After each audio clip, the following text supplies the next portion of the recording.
பார்க்கக்கூடியது குரு பயிற்சி. வரக்கூடிய ஜூன் 2ஆம் தேதி 2026 அன்று குரு மிதுனத்திலிருந்து கடகத்திற்கு பயிற்சியாக போகிறார். இந்த குரு பயிற்சி 12 ராசிக்காரர்களுக்கும் 27 நட்சத்திரத்திற்கும் எப்படி இருக்க போகிறது இந்த வருடம்? ஏன்னா குரு ஒரு வருடத்திற்கு ஒரு வீடு என்ற நிலையில் பயணிப்பார். அவர் பார்க்கும் பொழுது மிதுனத்திலிருந்து கடகத்திற்கு ஒரு வருட காலங்கள் குரு அங்கே தான் இருக்க போகிறாரு. அந்த குரு 12 ராசிக்கும் 27 நட்சத்திரத்திற்கும் உரிய பலாபலனை தரப்போகிறாரு. எப்பயுமே குரு நின்ன வீட்டை கெடுப்பார் அப்படிங்கிற ஒரு பழமொழி இருக்குது. குரு பார்த்த வீட்டை வளர்ப்பார்.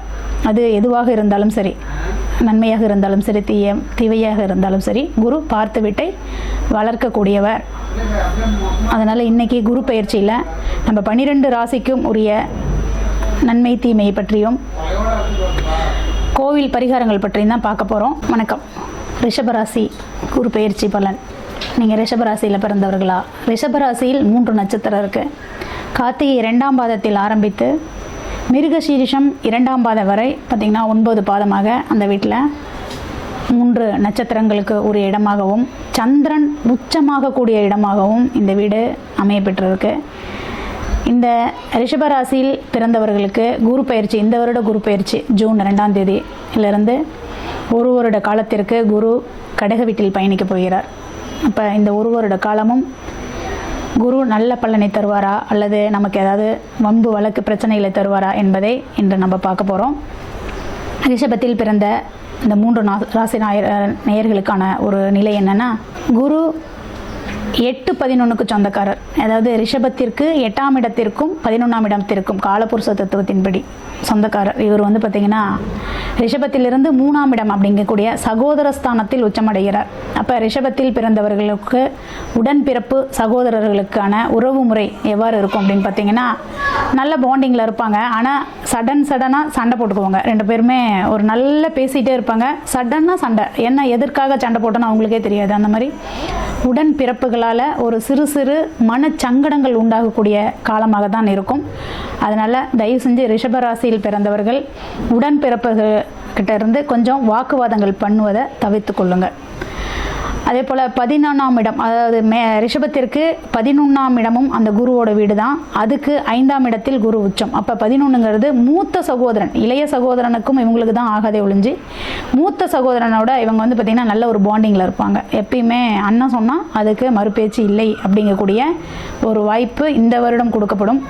அப்போ அண்ணன் சொல்கிறதெல்லாம் கேட்டுக்கிட்டு நம்ம செயல்படுத்தலான்னா கட்டாயம் உங்களுக்கு அது நன்மையை தான் தரும். அடுத்தபடியாக ரிஷபத்திற்கு 4ஆம் இடம் அப்படின்னு சொல்லக்கூடிய சிம்ம வீட்டிற்கு இந்த குரு பார்த்திங்கன்னா 12இல் போய் நிற்க போகிறாரு. அப்போ 4ஆம் இடம்ங்கிறது தாய் ஸ்தானம் அல்லவா ரிஷபத்திற்கு. இப்போ அந்த 4ஆம் இடத்திற்கு 12ஆம் இடத்தில் குரு உச்சநிலையில் இருக்கும் பொழுது தாய்க்கு உடல் உபாதைகளை தரும். கட்டாயம் தாய்க்கு உடல் உபாதைகளில் ஏதாவது ஒரு ஆப்ரேஷனோ அல்லது செலவுகள் அப்படிங்கிறத நமக்கு மருத்துவ செலவு கட்டாயம் உண்டு. அப்போ நம்ம கவனமாக தாயை கண்காணிக்க வேண்டும். அப்போ ரிஷபத்தில் இருக்கக்கூடியவங்க தாய் மேலே ஒரு தனி பற்று காமிக்கணும், அக்கறை கட்டாயம் வேணும். அடுத்தது கன்னி அப்படின்னு பார்த்திங்கன்னா இது ரிஷபத்திற்கு 5ஆம் இடம்.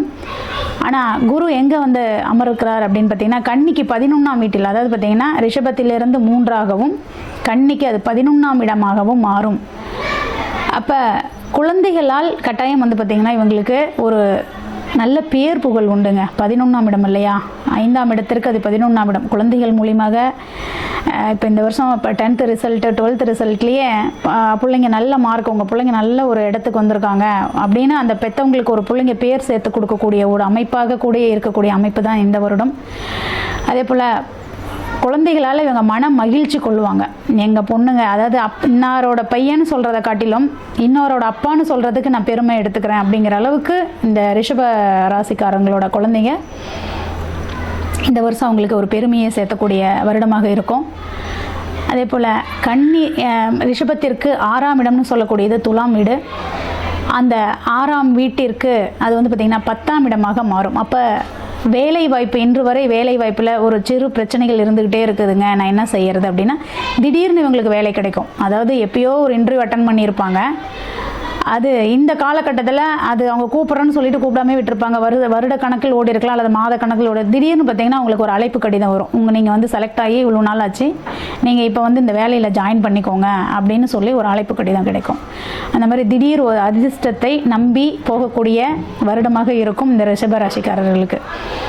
அடுத்தது ரிஷபத்திற்கு 7ஆம் இடம் விருச்சகமாகும். இந்த விருச்சகத்திற்கு பார்த்திங்கன்னா குரு போய் 9ஆம் இடத்தில் அமர்ந்திருக்கிறார். அப்போ 7க்கு இதுவரையிலும் திருமணமாகி டிவோர்ஸ் ஆயிடுச்சுங்க, மன வாழ்க்கை மகிழ்ச்சியாக இல்லை, மறுமணம் எங்களுக்கு கிடைக்குமா, மறுமணம் எப்போ கிடைக்கும் அப்படின்னு நிறைய நண்பர்கள் எதிர்பார்த்துட்ருக்கீங்க. அவங்களுக்கெல்லாம் வந்து பார்த்திங்கன்னா கட்டாயம் இந்த வருடம் மறுமணத்திற்கான ஒரு வாய்ப்பை கொடுக்கும். நீங்கள் எதிர்பார்த்தபடி பெண் கிடைக்கிறதுக்கு, குடும்பம் அமைவதற்கு ஒரு வாய்ப்பை கட்டாயம் இந்த ரிஷபராசிக்காரர்களுக்கு உண்டு. இப்போ இருந்தே பெண் பார்க்க ஆரம்பிச்சிருங்க. அதே போல் ரிஷபத்திற்கு 8ஆம் இடம்னு சொல்லக்கூடிய அந்த குரு தன் வீட்டிற்கு 9இல், அதாவது பார்த்திங்கன்னா தன் வீட்டிற்கு அதாவது 8க்கு 8ஆம் இடமாக வந்து பயணிக்கக்கூடியதனால் ஒரு இடம் விட்டு இடம் போகும்போது கொஞ்சம் ஜாக்கிரதையாக கவனமாக ரிஷபராசியில் பிறந்தவர்கள் கவனமாக இருக்கணும். அதே சமயத்தில் யாரோடமும் வம்பு வழக்கு வேண்டாம். தேவையில்லாத இன்வெஸ்ட்மெண்ட் பண்ணி அதன் மூலியமாக ஏதாவது சிக்கலை ஏற்படுத்தி கொள்ளாதீர்கள். புதிய நட்புகளை தவிர்ப்பது நல்லது. புதுசாக ஒரு நண்பர் என்னோட பஸ்ஸில் ட்ராவல் பண்ணார், ஜங்ஷனில் பார்த்து பேசினார் அப்படின்னு ஒரு புதிய நட்பை பாராட்டாமல் இருப்பது நன்மை பயக்கும். அடுத்தது ரிஷபத்திற்கு 9ஆம் இடம் அப்படின்னு சொல்லக்கூடியது மகரம், பாக்கியஸ்தானம். அந்த பாக்கியத்திற்கு அந்த குரு பார்த்திங்கன்னா 7ல் சப்தமஸ்தானத்தில் போய் அமர்ந்திருக்கிறாரு. அப்போ பாக்கியத்திற்கு 7னா கட்டாயம் தகப்பனுக்கு அது 7ஆம் இடமாக. தகப்பன் அதாவது இன்று வரை பூர்வீக சொத்து யாராக இருக்கலாம், பங்காளி சொத்து, பங்காளி 7ஆம் இடம் என்பது பங்காளி. அப்போ பங்காளி சொத்து இன்றைக்கி ஒரு எங்களுக்கு வரலைங்க, நாங்கள் கோர்ட்டு கேஸ்னு போயிட்டுருக்கோம், கிடைக்குமா எங்களுக்கு, அது அதன் மூலிமா எங்களுக்கு ஏதாவது ஒரு தீர்வு கிடைக்குமா அப்படின்னு எதிர்பார்க்கக்கூடியவங்களுக்கு அனைவருக்குமே வந்து பார்த்திங்கன்னா இந்த வருடம் கட்டாயம் உங்களுக்கு ஒரு நல்ல பலனை கொடுக்கக்கூடிய அமைப்பாக தான் இருக்கும். கோர்ட்டில் கேஸ் போட்டவங்க எல்லாமே கொஞ்சம் முழிச்சிக்கக்கூடிய ஒரு காலகட்டமாக தான் இருக்கும். ரிஷபத்திற்கு கட்டாயம் இந்த வருடம் சொத்தின் மூலியமாக ஒரு லாபம் உண்டுன்னு சொல்லலாம், தந்தையின் மூலியமாகவும் ஒரு லாபம் உண்டுன்னு சொல்லலாம், பங்காளி சண்டை விலகக்கூடிய காலமாகவும் இருக்குன்னு சொல்லலாம். அடுத்தது ரிஷபத்திற்கு 10ஆம் இடம் அப்படின்னு சொல்லக்கூடிய கும்பம். அந்த கும்பத்திற்கு நேர் 6ஆம் வீட்டில் குரு பயணிக்கிறார். அப்போ 10க்கு 6ஆக மாறுவதால் தொழில், புதுசாக தொழில் செஞ்சு லாபம் நிறைய எதிர்பார்க்கலாம் அப்படின்னு நினைக்கிறவங்களுக்கு கொஞ்சம் தடுமாற்றத்தை கொடுக்கும். அதனால் புதிய தொழில் எதுவும் சடனாக போய் செய்யாதீங்க. செய்யக்கூடிய தொழிலையே இன்வெஸ்ட்மெண்ட்டு சேர்த்து செய்யாதீங்க. இருக்கக்கூடியதையே அப்படியே இந்த வருஷம் மெயின்டைன் பண்ணிட்டு வாங்க, அதுதான் உங்களுக்கு கை கொடுக்கும். அடுத்தபடியாக பார்த்திங்கன்னா ரிஷபத்திற்கு 11ஆம் இடம் லாபஸ்தானம். அந்த லாபஸ்தான அதிபதி தான் வந்து பார்த்திங்கன்னா இப்போ ரிஷபத்திற்கு 3ஆம் இடத்தில் அமர்ந்திருக்கிறார். அந்த வீட்டிற்கு அது 5ஆம் இடம். அப்போ உங்களுக்கு வந்து பார்த்திங்கன்னா பூர்வீக சொத்துன்னு சொல்லலாம். அதே போல் பார்த்திங்கன்னா லாபங்கள், நீங்கள் எந்த அளவுக்கு லாபம் வேணும் அப்படின்னு எதிர்பார்க்குறீங்களோ அந்த லாபம் வந்து எதன் மூலியமாக கிடைக்கும் அப்படின்னா இளைய சகோதரன் மூலியமாக உங்களுக்கு கிடைக்கிறதுக்கு வாய்ப்பு உண்டு. அடுத்தது 12ஆம் இடம் மேஷம். அந்த 12ஆம் வீட்டிற்கு குரு 4இல். அப்போ வெளிநாடு பயணங்கள், வெளிநாட்டில் சொத்து வாங்கணுங்க. நான் ரொம்ப நாள் ஆசை, வெளிநாட்டில் நான் வசிச்சிட்ருக்கேன், வீடு கிடைக்கல எனக்கு, அல்லது ஒரு நிலம் கூட என்னால் அங்கே வாங்க முடியல, ஒரு ஃப்ளாட் வாங்க முடியல, ஒரு அப்பார்ட்மெண்ட்டில் வந்து ஒரு ரூம் எடுத்து என்னால் போய் சொந்தமாக இது பண்ண முடியல அப்படின்னு சொல்லி நினைக்கக்கூடிய அன்பர்களுக்கு எல்லாமே இந்த வருடம் சிறந்த வருடமாக இருக்கும். ஏன்னா சுப விரயம் உண்டு. அதனால் வந்து இந்த வருடம் வெளிநாட்டில் ஏதாவது வீடு வாகனங்கள் வாங்கணும் அப்படின்னு ஆசைப்படுறவங்க தாராளமாக நீங்கள் வாங்கிக்கலாம். ரிஷப ராசியில் பிறந்த அனைவருக்குமே குரு பயிற்சி இந்த வருடத்திற்கு பாதி நன்மையும் ஒரு குறைபாதி தீமையும் உண்டு. இந்த ரிஷபராசியில் பிறந்தவர்கள் குரு பயிற்சியில் நாங்கள் என்னங்க செய்யலாம் அப்படின்னு சொல்லி கேட்டிங்கன்னா, உங்களோட குலதெய்வ வழிபாடை செய்யுங்க, அது உங்களுக்கு மேன்மேலும் கை கொடுக்கும். ஏன்னா 5ஆம் வீட்டிற்கு அது 11ஆம் வீட்டில் போய் அந்த குரு அமர்றார். அப்போ கட்டாயம் குலதெய்வ வழிபாடு உங்களை மேன்மேலும் நல்ல ஒரு நிலையை எடுத்துகிட்டு போகும். அதே மாதிரி தட்சிணாமூர்த்தியை வழிபாடு பண்ணுங்கள். இந்த 2 வழிபாடு மட்டும் செஞ்சீங்கன்னா போதும். இந்த வருடம் முழுவதுமே உங்கள் குலதெய்வத்தை விடாத பிடிச்சிக்கோங்க, உங்களுக்கு நன்மையை கொடுக்கும். நன்றி.